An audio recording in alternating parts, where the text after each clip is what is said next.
আমি পোলাও রান্না করবো, সেজন্য পোলাওয়ের চালটা সুন্দরভাবে ভেজে নিতেছি।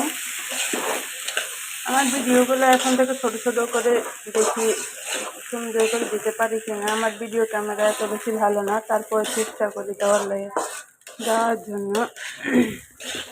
এই চালটা যদি ভালো মতো ভেজে নিই তাহলে ঝুরঝুরে হবে, আর যদি ভালো মতো না ভাজি তাহলে এত বেশি ঝুরঝুরে হবে না।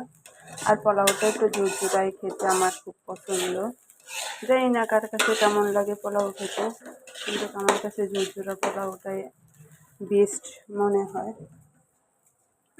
সবার রান্নার রেসিপি আলাদা, আমার রান্নার রেসিপি আলাদা। জানি না, আমি জীবনে প্রথম পোলাও রান্না করতেছি। ওই জীবনে প্রথম না, দ্বিতীয়বার, সরি ভুল বললাম। আপনাদের কাছে কেমন লাগতেছে পোলাও রান্নাটা অবশ্যই কিন্তু জানাতে ভুলবেন না। অনেকগুলো তেজপাতা দিয়ে দিচ্ছি, ও সেই রকম একটা গান বের হয়েছে। আপনাদের যদি কারো খেতে ইচ্ছে করে আমার বাসায় চলে আসবেন, আমি আপনাদেরকে খাওয়াবো। আজকে পর্যন্ত, আল্লাহ হাফেজ।